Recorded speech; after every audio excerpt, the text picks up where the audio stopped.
Hello and welcome back to my channel where I just do random stuff. So today I thought I would talk about my ankylosing spondylitis, how I was diagnosed, what my symptoms were and are, what treatment I have, and really how I manage having sort of a long-term autoimmune disease and how I manage day to day. So I thought I would start off by just going through the sort of the nitty-gritty, what the science says type thing. So if you like this video, please remember to like and subscribe, and I hope you find it either interesting or informative. So, as it says in my description, my name is Susan and I've been diagnosed with ankylosing spondylitis for the last 25 years. And it's basically described by the NHS as a long-term condition that is sort of presents as inflammation in the spine and or other joints. So this description itself covers a multitude of sins.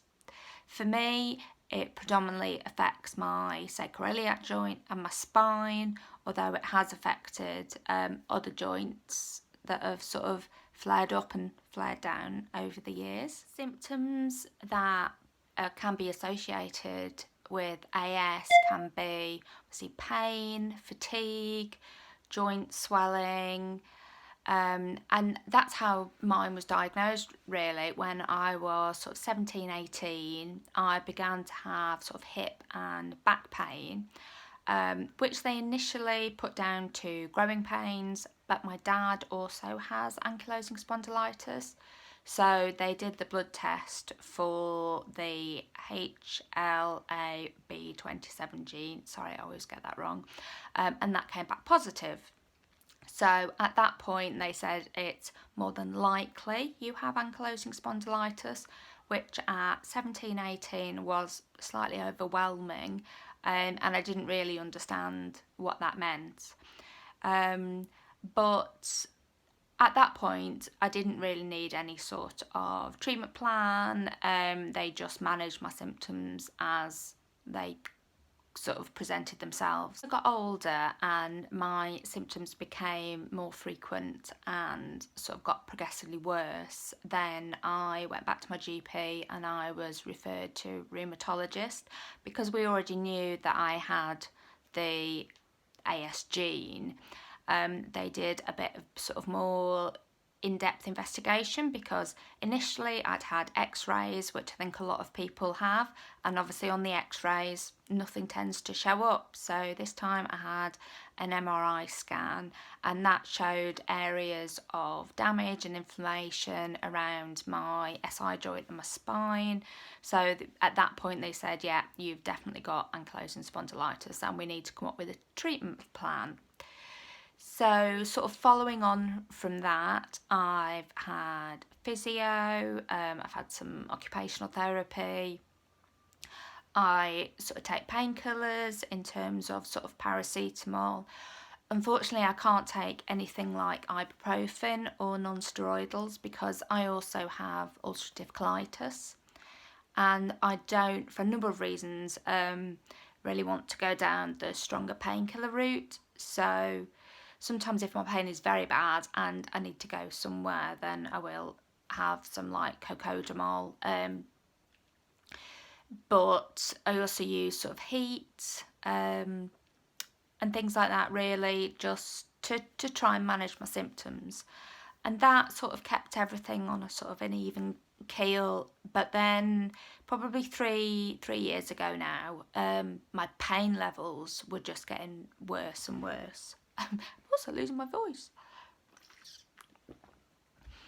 And a rheumatologist said, really, we need to try and slow the progression down because obviously because it's an autoimmune disease, my body sees myself as a threat. So it attacks it, which is really not helpful at all.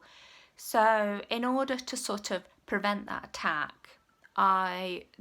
they sort of said, well, we can consider anti-TNF treatments, which is basically, if you imagine your body is attacking yourself, the anti-TNF treatment downs that response. So rather than your body, I suppose when I think of attacking, I think of an army, and they're all charging along, and the anti-TNF sort of dampens that down.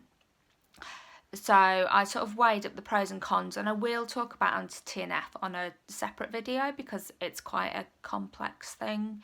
So I weighed up the pros and cons, and because of my pain and my inflammation at that time, I thought, yeah, we'll give it a go. So I started on anti-TNF injections about 3 years ago now.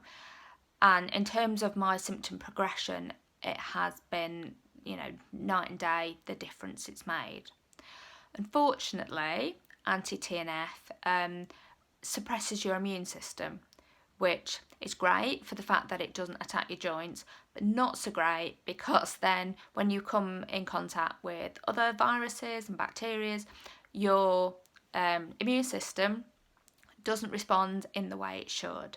So that does make you very clinically vulnerable for other things. And because of that, I have regular blood tests every 12 weeks, and they look at my levels of inflammation and various other things.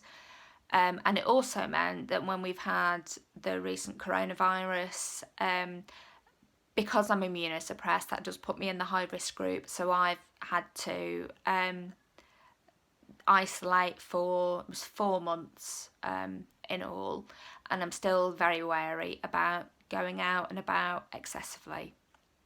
So on the plus point, it helps with my ankylosing spondylitis, but obviously on the negative point, it does make you more vulnerable to everything else that's going around.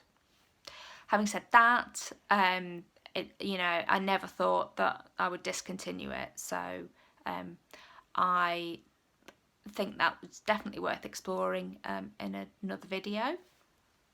So what I've learned really over the years is obviously having a rheumatology condition and also having an autoimmune condition does present some challenges day to day, and I really sort of have to fit my day around my AS rather than the other way around. And I've just learned quite a number of sort of coping strategies. I've adapted the way I do things, and I'm going to explore that in future videos, so I hope that you may find that interesting, and it might give you some ideas if you have AS or an autoimmune condition.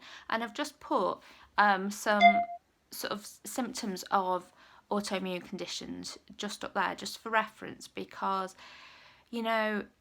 it's one thing to have joint pain, but having things like brain fog and poor concentration and itchy skin and really random symptoms that you wouldn't normally consider, I think the more you understand, the more you're able just to deal with, I think, how your condition presents itself.